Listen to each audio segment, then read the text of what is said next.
Hi everyone, it's Mike Bird here from the Nazareth Nicaea podcast and vodcast. Still the show where we look at all things related to the historical Jesus, the Christ of faith, and whatever there is in between. In this episode, I have a discussion with my good friend Nijay Gupta. Nijay teaches at Northern Seminary in Illinois in the United States on the north side of Chicago. And yeah, so we just go through several of the different things that you have to decide about when you're interpreting the Christ poem of Philippians 2, 6 to 11. And it's good to get Nijay's perspective on this. He's a very accomplished Pauline scholar in his own right. Now, he's the editor for the Dictionary of Paul and His Letters and a bunch of other books about Paul as well. And this episode will be followed up with another one with David Capes. We'll also discuss Philippians 2, 6 to 11. Then I'm going to pivot a bit. Then I've got the plan to do some episodes on Colossians 1, 15 to 20, do some stuff on early adoptionism, and I want to also interview Brian Dyer about his new book with Stan Porter about the origins of New Testament Christology. So yeah, there's been a bit of a break since the last episode of Nazareth Nicaea, but we've got some episodes in the pipework coming out. So enjoy this episode, this fun discussion with my good friend Nijay Gupta. Hey Nijay, my good friend, good to have you on the program, Nazareth Nicaea. Yeah, absolutely. My pleasure. Now you're a bit of a Pauline, Ninja Guru Swami, SEAL Team 6, Jedi Knight. You've spent a lot. I mean, what books have you written on Paul? Oh boy. Paul and the Language of Faith is probably my kind of most monography. Commentaries on Colossians, First, Second Thessalonians, Philippians with you. I just finished one on Galatians with the story of God. I'm launching a new series called New Word Biblical Themes, and I did the volume on Galatians. That's coming out in 2024. Dictionary of Paul and His Letters, second edition. Yeah, I got to keep thinking, but those are the biggies. And your PhD thesis on Yep, my dissertation that like 4 people have read on I read it, Paul's worship Nijay. I read it. metaphors. I've read it and Wow. cited it, man. Okay. Well, I don't get royalties, but I appreciate that. You get something better than royalties. You get respect. Okay, You get maybe. respect. Can I tell you a funny story though? A good friend of ours who will remain nameless, he worked for a publisher and he emailed me one day. He said, sometimes we will reprint dissertations as a more affordable book. Would you be interested? No one wants to read my dissertation. He said, oh, send it to me. So I sent it to him. 3 months later, he says, yeah, we're not interested. So, but thank you. Worship that makes sense to Paul. Look it up. Walter de Gruyter. Well, yeah, well, enjoy that. It is a good book, and I found it Thank useful you. for discussing Romans 12. And Yeah. so yeah, if you're out there and you like Paul and worship, you should definitely read Yeah. Nijay's dissertation. Yeah, well, my dissertation was on Jesus and the Gentiles, and no one's doing historical Jesus anymore. That's done. If People it have makes a abandoned. comeback, they'll have Yeah, some on stock in the warehouse. yeah, they will. I mean, it's probably my dissertation's probably sitting next to a bunch of Milli Vanilli DVDs that never sold. Um, Although I like to think mine was more authentic than the music Yeah, originally, but for sure. that's another story. But anyway, okay. So I mean, I'm not a Pauline person. I go to Paul because it's kind of like it's like UFC. It's where the fights happen. It's Well, you did write a Romans commentary. I think that, and an introduction of Paul. I think that qualifies you, Mike. Yep. So, but I tend to wander around the canon and early Christianity like Yes, a vagrant looking for a free meal. um, that's it. That seems to govern my own approach to scholarship. Whenever I'm interested on a given day. But you've done some. We did a Philippians commentary together, but we yeah, broke that yep, up. I don't know whether people know, but I did chapter 1 and chapter 3. You did yep, chapters 2 and 4. So sure. so everything that people say on the Christ hymn or the Christ. Well, here's one. Do you think it's a hymn or a poem? What do you? Or are you Yeah. non-committed?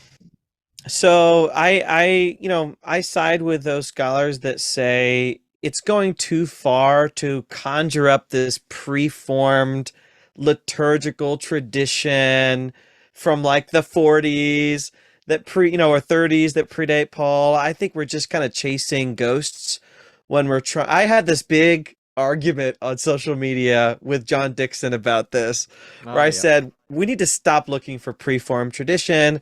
You can't find it. Even if it was there, you wouldn't know. Yes, there are things with more poetic rings to it, but Paul is perfectly capable of writing that himself. We wouldn't know the seams, we wouldn't know what he's changed. So John and I went back probably for weeks, just back and forth. We finally gave up. But I do think there's a little bit of a poetic quality to it. I think I got this from other scholars, but the best way to describe it is poetic encomia or Yeah. encomium. So encomium, for those that are listening don't know, is a kind of praise form where we would call it kind of a eulogy, where you're saying something positive about somebody. You get this in the book of Sirach for a number of great Jewish heroes like Moses and Aaron and others, Phineas and other people. And so I refer to this actually as an ode to Jesus. It's an ode. It's if you want to call it a song, you can call it a song. It doesn't rhyme in Greek, but it does have an elevated, I think Fee used that, elevated quality to it, a very intentional design.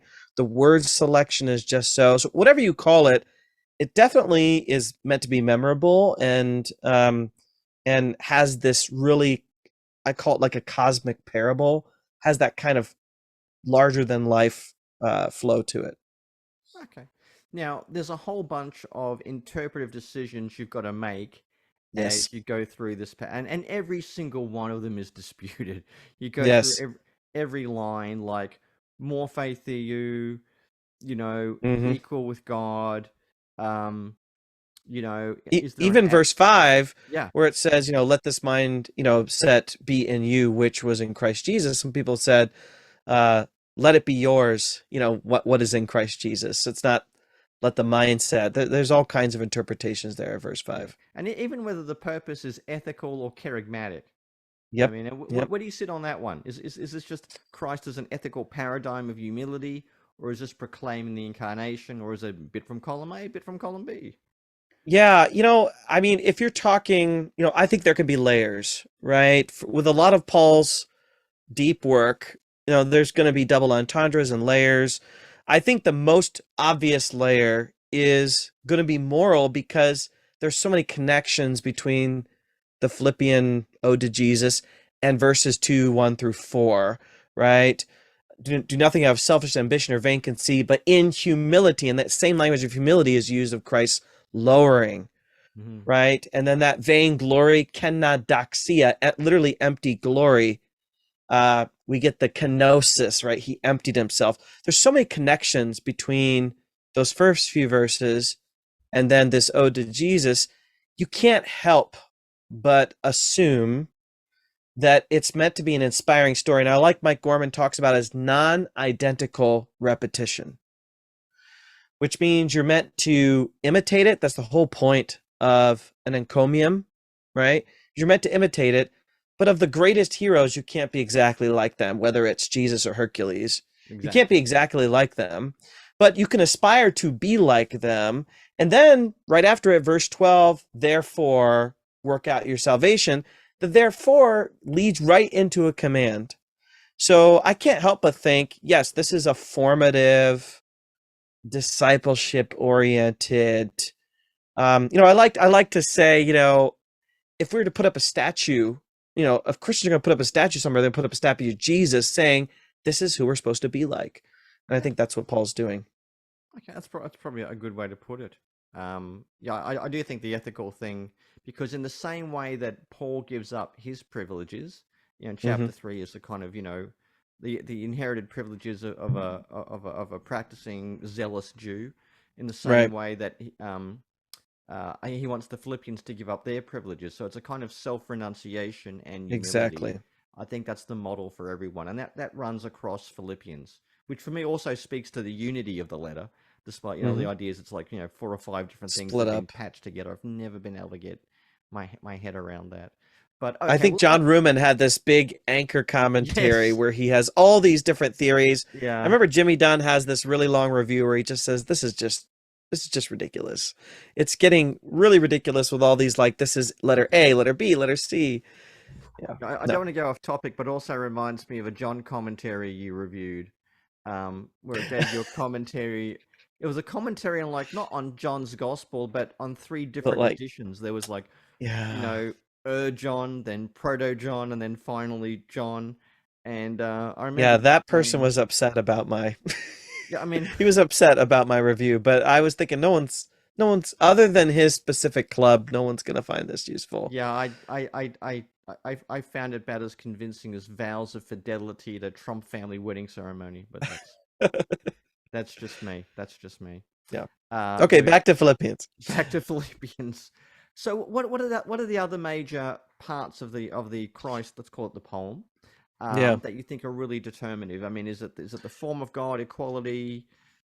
Do, Yeah, do you, I explain this to people as like a parable because a lot of the imagery in there is not meant to be taken literally.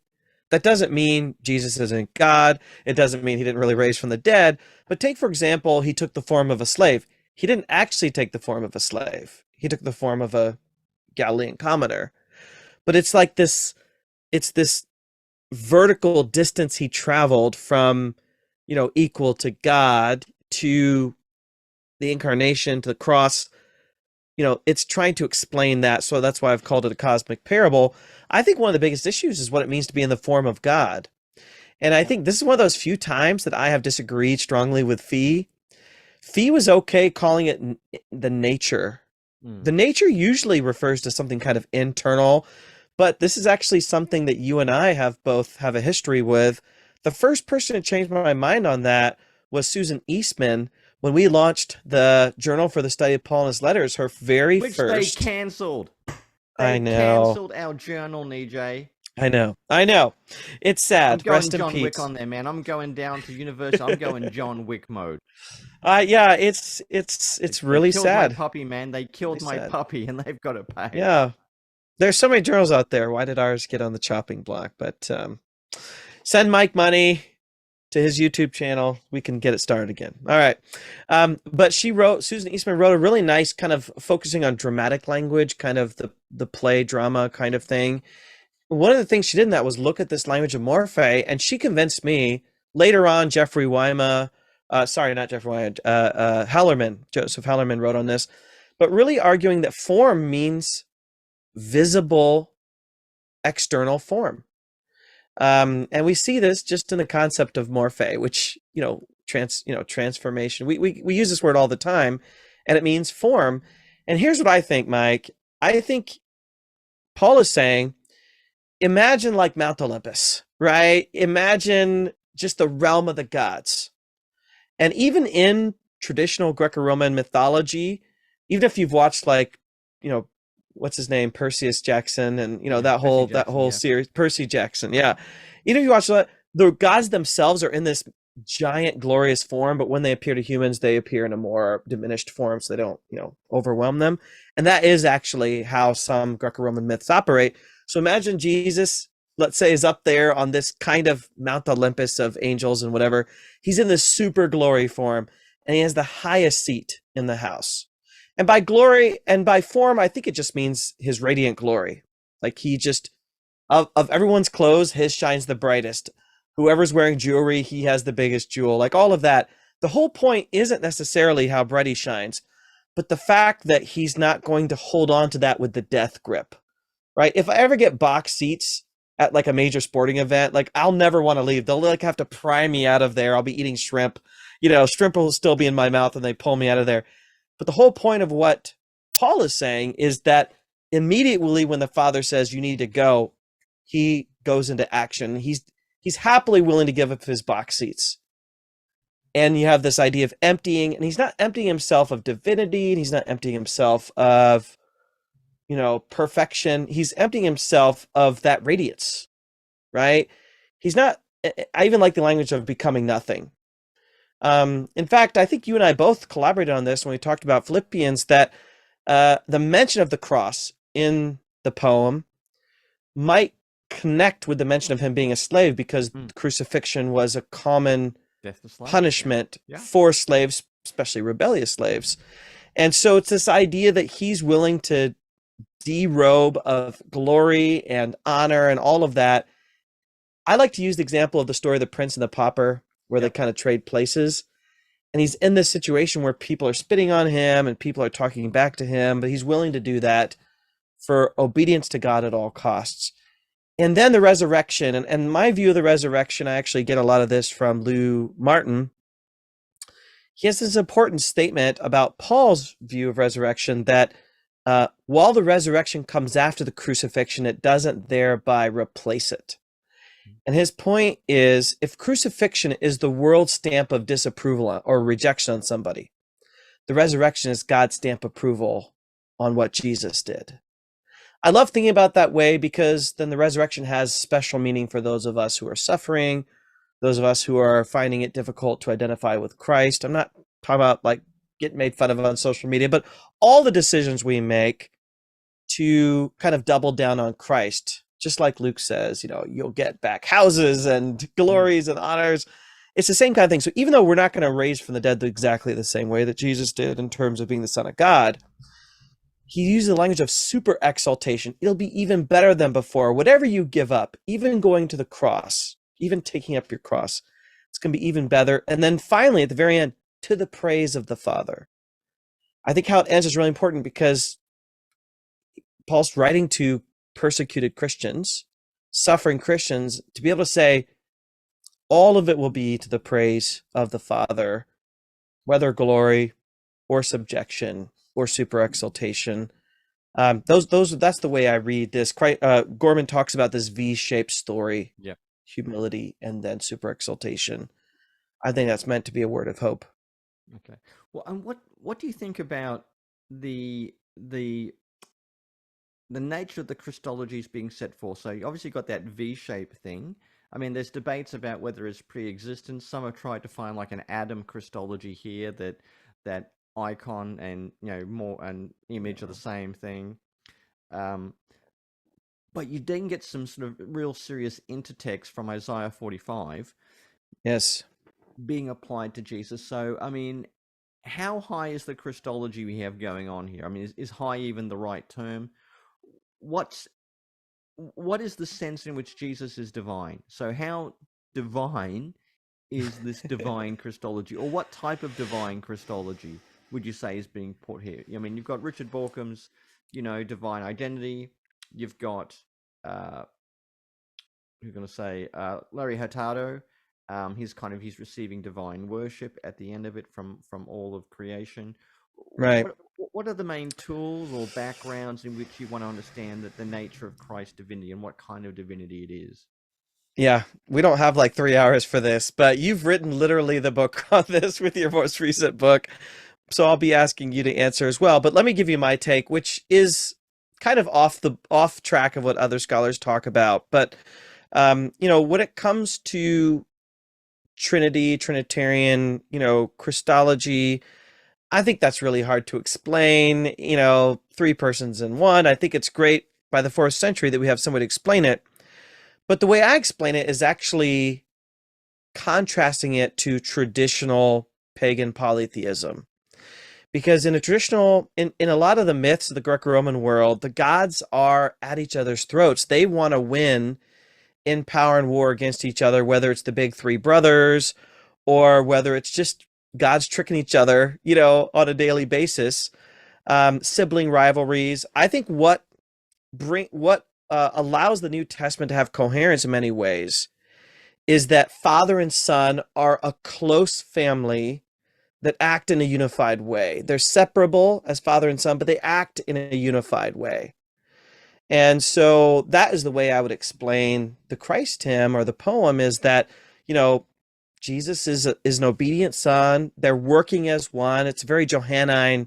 I and the Father are one. They're in sync. They're in unison, behaving and acting. right? And only Christ dies. And what happens then in the exaltation where every knee shall bow, every tongue confess? All along, it's being revealed that Father and Son belong together as kind of a super team. I don't get into ontology and all that. I think that gets way too complicated. I think if Paul were explaining this to pagans, he would just say, imagine two beings who are in complete sync and unison, can finish each other's sentences. They're father and son. They have this family resemblance. They act in unison. And Jesus, I like Bachman, he says, sharing in those divine prerogatives. In the end, when we look closely, we see it's actually two of them there who are sharing this work, sharing this experience. I personally think, and again, I don't know if this is heresy, I think the Christians are working backwards from having this father and son to say, how do we explain this? I don't think they're Yeah. working forward to, we have this in the instruction book. I think they're working backwards to say, this is a family. We don't have anything like this in the pagan world. This is how it works. All right. Tell me what you think. Yeah, I mean, I think there's a whole bunch of different things going on. I mean, I think there is the close identification of Jesus with the lordship of of Yahweh. So the same sort of language is applied to him.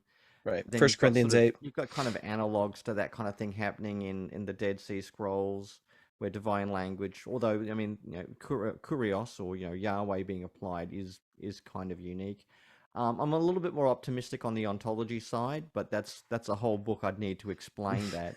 But yeah, I think explaining to pagans that Jesus and the Father, even though Jesus has become human, he's been super exalted, and returned to that kind of previous state he had. Trying to find the right language, images, metaphor. I do think that's what Paul is doing. And that raises all sorts of debates about the background. But it is a kind of, I do see this as a text that intersects with different worlds. You've got the Jewish world there clearly coming in from the Isaiah allusion, Isaiah. Yeah. but the idea of a god becoming human and sauntering around Earth, I mean, that's a well-known pagan trope. Oh, yeah. But I just Yeah. don't think, you know, I don't think Paul's doing with that with what the average pagan person does, like a Homer or Mm-mm. Isagoras or whoever. I don't think he's just telling the story of Zeus coming down, kind of partying with a couple of young maidens somewhere in Greece, and then heading back to heaven. Everything is similar but different, and that's why it's so hard to nail down what Paul is doing.